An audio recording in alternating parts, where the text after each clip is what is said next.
WB home tutor চ্যানেলে তোমাদের স্বাগতম। আজ আমি তোমাদের সপ্তম শ্রেণীর অনুপাত অর্থাৎ কোষে দেখি 2.3 অঙ্কগুলি খুব সহজেই করানোর চেষ্টা করব। তো যারা এখন আমার আগের পার্ট দেখোনি, ডেসক্রিপশন বক্সে থাকা লিঙ্ক থেকে অবশ্যই আগের পার্ট দেখে নেবে, তাহলে আমার পরের পার্ট বুঝতে সুবিধা হবে।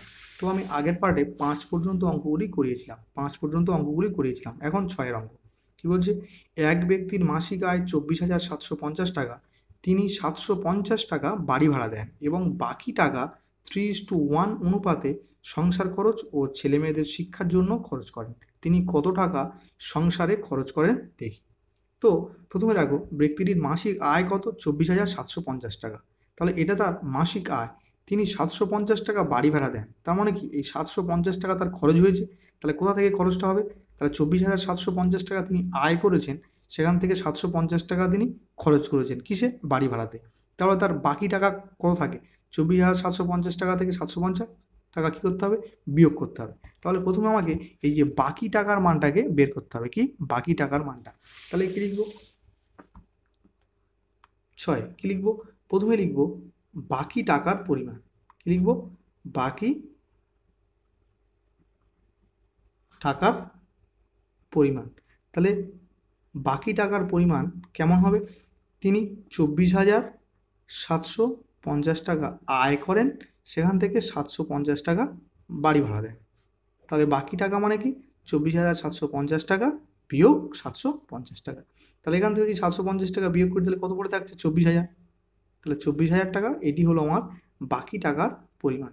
তাহলে এবার কি বলছে দেখো, বলছে বলছে বাকি টাকাকে 3:1 অনুপাতে সংসার খরচ ও ছেলেমেয়েদের শিক্ষার জন্য খরচ করেন। তাহলে বাকি টাকাকে কী অনুপাতে? সংসার খরচ আর ছেলেমেয়েদের শিক্ষার জন্য। কী অনুপাতে? 3:1। তাহলে 3টা নিশ্চয়ই সংসার খরচের মান, আর 1টা ছেলেমেয়েদের শিক্ষার জন্য খরচ করেন। তাহলে এর মধ্যে কী বলছে? তিনি কত টাকা সংসার খরচ করেন দেখি।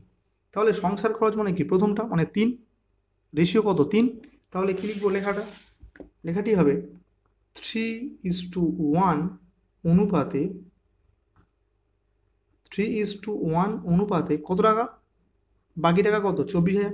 তাহলে 3:1 অনুপাতে 24,000 টাকার মধ্যে আমাদের যেহেতু একটি পার্টের মান বের করতে বলেছে, মানে সংসার খরচ করেন কত টাকা, তাহলে 3:1 অনুপাতে 24,000 টাকার মধ্যে শুধুমাত্র লিখব সংসার খরচ করেন। সংসার খরচ করেন কত টাকা? সমান কি লিখবো? তাহলে সংসার খরচের মানটা কত? 3। তাহলে 3 বাই পুরোটার যোগফল কত? 3 আর 1 4। তাহলে 3/4 ইন্টু 24,000। এত একক কী হবে? এত টাকা। তাহলে 4 6 24 আর কটা শূন্য? 3টে। তাহলে এবার দেখো 3 6 18 আর কটা শূন্য? 3টে শূন্য। তাহলে 18,000 টাকা। এটি আমাদের নির্ণয় উত্তর। তো এবারে 4 অঙ্কে যাই। 7 অঙ্ক। 7 কি বলছে দেখো, 7 বলছে বিবেকানন্দ যুব পাঠাগার কোনো এক বছর 74,350 টাকা সরকারি অনুদান পেল, 4,350 টাকা চাঁদা আদায় করলো এবং পুরনো কাগজপত্র ইত্যাদি বিক্রি করে 1,300 টাকা পেল।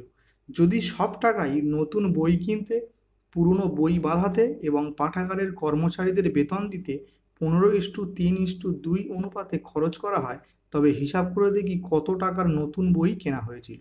তাহলে বিবেকানন্দ যুব পাঠাগার কোনো এক বছরে 74,350 টাকা সরকারি অনুদান পেল। তাহলে এই টাকাটা, এই বিবেকানন্দ যুব পাঠাগার এটা একটি ক্লাব, সেই ক্লাবে 74,350 টাকাটা সরকার থেকে দিয়েছে। আর 4,350 টাকা কী করলো? তারা চাঁদা আদায় করেছে। আর পুরনো কাগজপত্র বিক্রি করে কত টাকা পেলো? 1,300 টাকা। তাহলে বলছে যদি সব টাকাই, এখানেই অঙ্কটাকে দেখতে হবে, যদি সব টাকাই, সব মানে কি? মোট টাকা।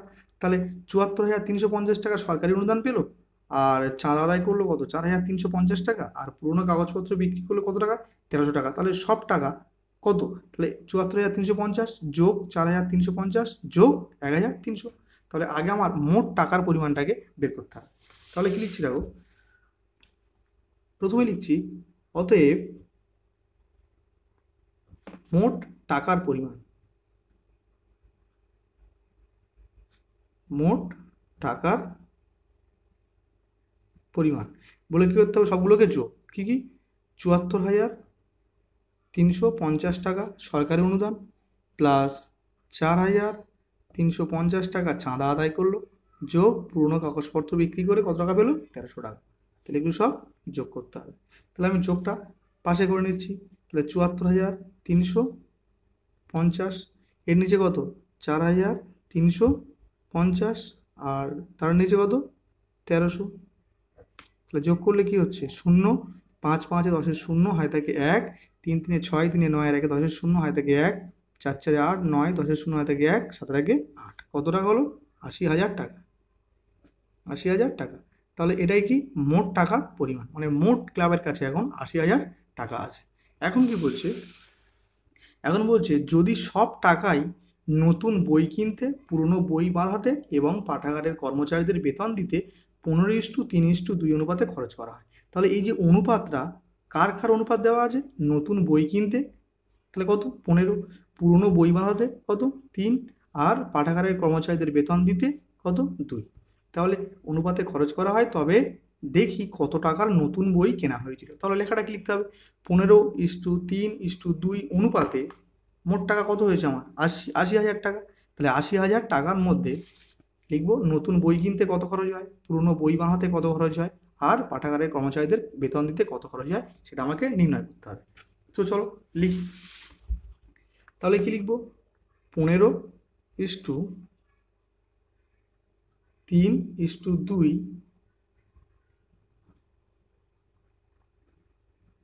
অনুপাতে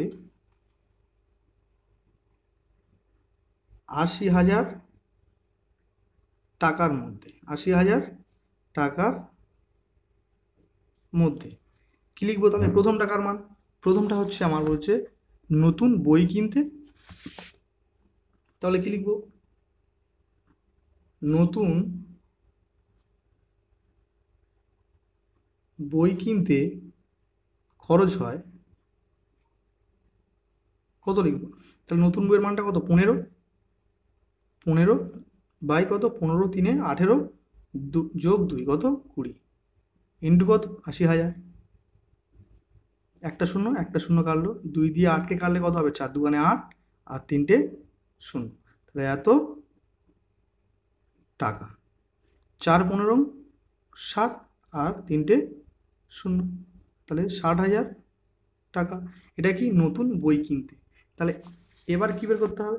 এবার বলছে পুরনো বই বাঁধাতে কত খরচ হয়। তাহলে কি লিখবো? একই রকমভাবে কি লিখবো? পুরানো বই বাঁধাতে খরচ হয় কত? কারণ পুরনো বইয়ের মানটা কত? 3। তাহলে কি লিখবো? 3 বাই পুরোটার যোগফল কত? 5, 15 3 18 2 20 ইন্টু 80,000। একটা শূন্য, 4 2 8, আর 3টে শূন্য, এত টাকা। 3 4 12, আর 3টে শূন্য, তাহলে 12,000 টাকা। তাহলে পুরনো বই বাঁধাতে খরচ হয় কত টাকা? 12,000 টাকা। আর 3 নম্বর পার্ট কি বলছে? পাঠাগারের কর্মচারীদের বেতন দিতে খরচ হয়। তাহলে কি লিখব? এবং পাঠাগারের কর্মচারীদের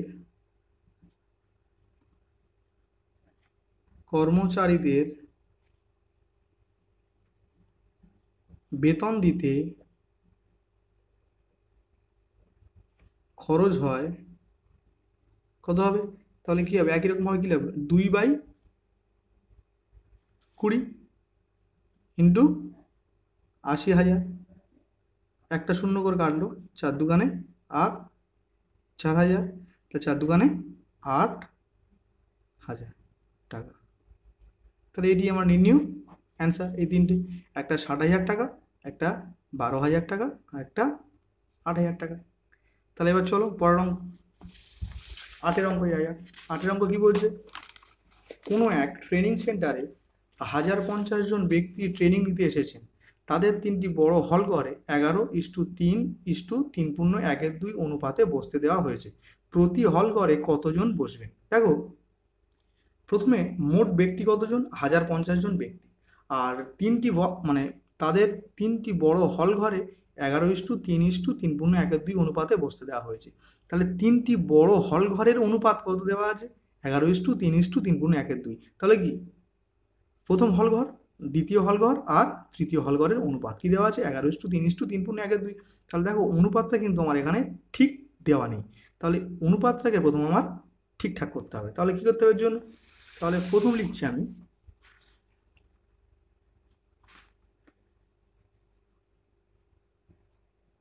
তিনটি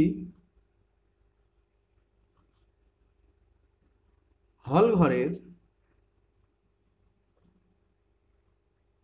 অনুপাত, অনুপাতটা কি দেওয়া আছে? 11:3:3:1:2। দেখো অনুপাতটাকে কীভাবে কারেকশন করতে হচ্ছে? 11:3:3:2 7 7-2। এখন এই 2 দিয়ে 11কে আর 2 দিয়ে 3কে গুণ করে দেবো। তাহলে 11×2=22, 6 এখানে আর 2 থাকবে না, কি হয়ে যাবে? 7। তাহলে 3টি হল ঘরের অনুপাত কত হলো? 22:6:7। তাহলে এই 22:6:7 অনুপাতে মোট কতজন? 1050 জন ব্যক্তি এসছে। 1050 মোট কতজন? 1050 জন ব্যক্তি এসছে। তাহলে লেখাটা কি লিখবো? 22:6:7 অনুপাতে 1050 জন ব্যক্তির মধ্যে কি লিখব? প্রথম হল ঘরে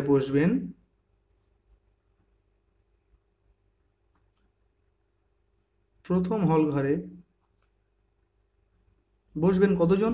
তাহলে প্রথম হল ঘরের মানটা কত? 22। তাহলে কি লিখব?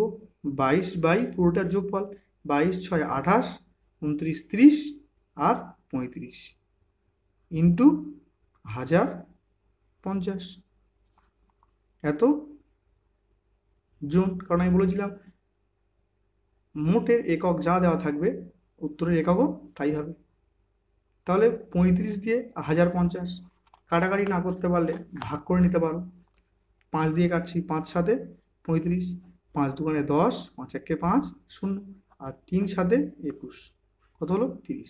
তাহলে 3 2 6, 3 2 6 একটা 0। তাহলে প্রথম হল ঘরে বসবে কতজন? 660 জন। একই রকমভাবে লিখবো কি? দ্বিতীয় হল ঘরে বসবেন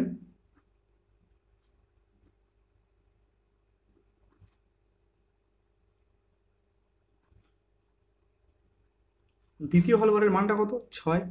তাহলে কি লিখবো? 6/35 ইন্টু 1050। এটিকে আমি একেবারে কাটছি, 35 দিয়ে কাটলে কত হবে? 3 আর একটা সংখ্যার জন্য একটা শূন্যর জন্য একটা শূন্য বসে গেল। তাহলে 3 6 18 আর একটা 0, 180 জন। আবার কি লিখবো? তৃতীয় হল ঘরে বসবেন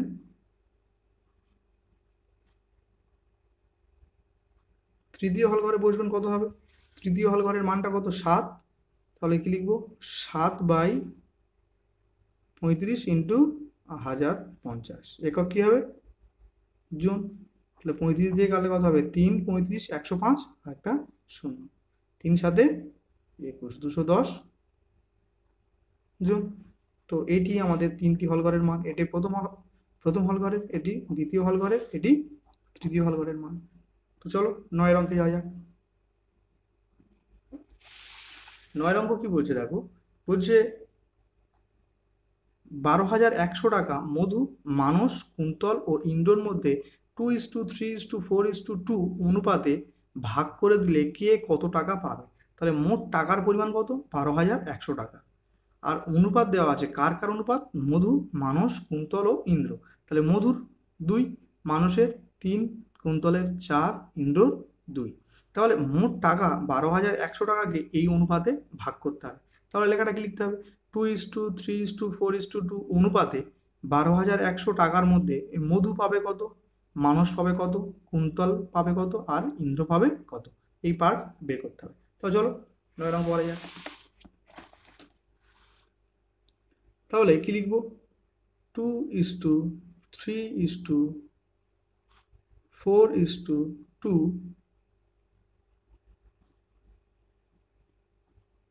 অনুপাতে 12,100 টাকার মধ্যে। তাহলে প্রথমটা কার মান? 2 কার মান? মধু। তাহলে কি লিখবো? মধু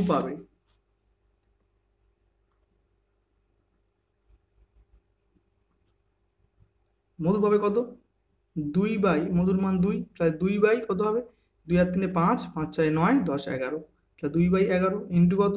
12,100 এত টাকা। তাহলে 11 দিয়ে 121কে কাটলে কত হবে? 11 11 121 আর দুটো শূন্য। 11 দুগুণে 22, দুটো শূন্য, তাহলে 2,200 টাকা মধু পাবে। তারপরের টাকার মান? মধুর পরে মানুষ, তাহলে কি লিখবো? মানুষ পাবে। কি লিখবো? মানুষ পাবে।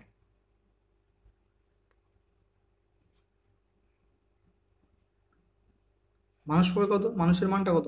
3, তাহলে 3/11 ইন্টু 121 00, তাহলে 11 11 121, দুটো শূন্য,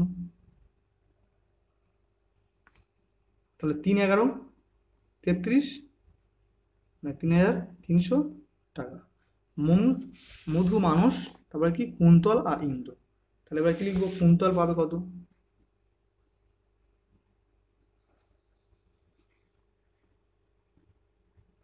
কুন্তল পাবে কত? কুন্তলের মানটা কত? 4, তাহলে কি লিখবো? 4/11 ইন্টু 12,100, তাহলে 11 11 121 আর দুটো শূন্য, এত টাকা।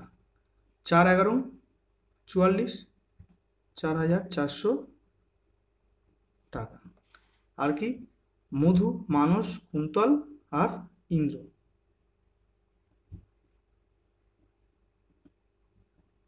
ইন্দ্র পাবে কত? ইন্দ্রর মানটা কত? 2, তাহলে 2/11 ইন্টু 2/11 ইন্টু 12,100, তাহলে 11 11 121 আর দুটো শূন্য, এত টাকা। তাহলে কি হবে? 11 দুগুণে 22, তো টাকা। তাহলে এটি আমাদের নিউ উত্তর। তো চলো পরের অঙ্কে যা যাক। 10 কি বলছে? 10 কি বলছে? এবিসি ত্রিভুজের 3টি কোণের সমষ্টি 180 ডিগ্রি। কোণ বিএসি, কোণ এবিসি ও কোণ এসিবি এর অনুপাত 3:5:10। যদি বিএসি এর মান 10 ডিগ্রি কম এবং এবিসির মান 10 ডিগ্রি বেশি হয়, কোণ তিনটির অনুপাত কত হবে হিসাব করি। তাহলে ত্রিভুজের 3টি কোণের সমষ্টি কত দেওয়া আছে? 180 ডিগ্রি। কি কি কোণের সমষ্টি? বিএসি, এবিসি আর এসিবি এর অনুপাত কত দেওয়া আছে? 3:5:10। অর্থাৎ বিএসি এর অনুপাত কত? 3, এবিসি এর 5, এসিবি এর 10। তাহলে আগে আমরা মোট কোণের সমষ্টি আর 3টে কোণের অনুপাত থেকে 3টি কোণের মাপ কত করে সেগুলো আগে আমাকে নির্ণয় করতে হবে। তাহলে লেখাটি কি লিখতে হবে? 3:5:10 অনুপাতে 180 ডিগ্রি কোণের মধ্যে বিএসি এর পরিমাপ কত, এবিসি এর পরিমাপ কত আর এসিবি এর পরিমাপ কত, সেটি আমাকে প্রথম নির্ণয় করতে হবে। তো চলো 10 কি বলছে? তাহলে 3:5:10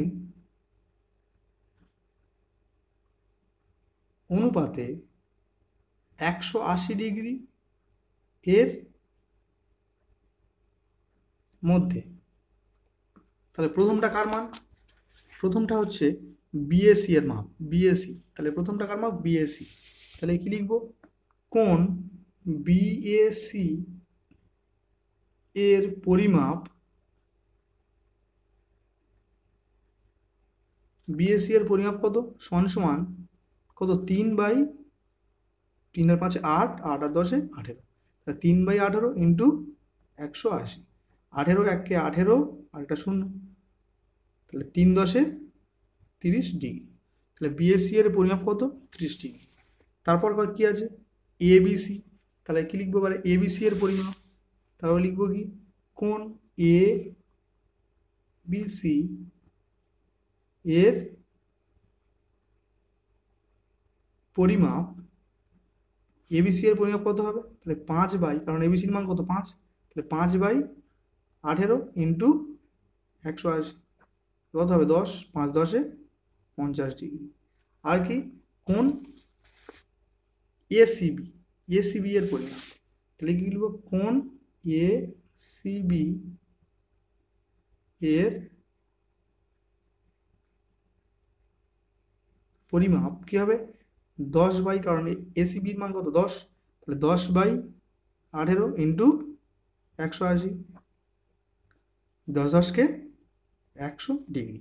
তাহলে প্রথমে অনুপাত আর মোট থেকে আমরা তিনটি কোণের ইন্ডিভিজুয়ালি মান বের করে নিলাম, কত হলো 30, 50, 100। এখন কি বলছে, এখন বলছে যদি বিএসি এর মান 10 ডিগ্রি কম এবং এবিসির মান 10 ডিগ্রি বেশি হয় তবে কোণ তিনটির অনুপাত কত হবে। তাহলে লেখাটাই লিখি, তাও কি বলছে, যদি কার মান বিএসি এর মান, তাহলে কোণ বিএসি এর মান 10 ডিগ্রি কম এবং কোণ এবিসি এর মান 10 ডিগ্রি বেশি হয় তবে কোণ তিনটির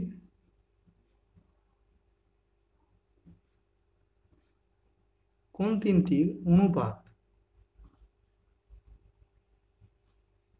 দেখো কার মান কোণ বিএসির মান 10 ডিগ্রি কম, বিএসির মান কত হয়েছে আমার 30, তাহলে 30 থেকে যদি 10 কম হয় তাহলে কি লিখছি 30 - 10, আর এবিসির মান 10 ডিগ্রি বেশি, এবিসির মান কত হয়েছে আমার 50, মানে 10 বেশি, তার মানে কি 10 যোগ করতে হবে, তাহলে 50 যোগ 10, কিন্তু এসিবির মানের কোনো পরিবর্তন হয়নি, সুতরাং 100 ছিল 100 থাকবে। তাহলে বলছে যদি বিএসি এর মান 10 ডিগ্রি কম এবং এবিসির মান 10 ডিগ্রি বেশি হয় তবে কোণ তিনটির অনুপাত, অনুপাত বলেছে মানে মাঝখানে আমরা ইস্টু দিয়ে দেবো। তাহলে এবার অনুপাত নির্ণয় করবো, 30 থেকে 10 বিয়োগ করলে কে থাকে 20, ইস্টু 50-এর সঙ্গে 10 যোগ করলে 60 ইস্টু 100, তাহলে একটা করে শূন্য যদি আমি ক্যান্সেল করি তাহলে কে পড়ে থাকছে 2:6:10, তাহলে এবারে দেখো 2 দিয়ে 2 1 2, 3 2 6, 5 2 10। তো আজকের ভিডিও এই পর্যন্ত রাখলাম, দেখা হবে পরের ভিডিওতে, ধন্যবাদ।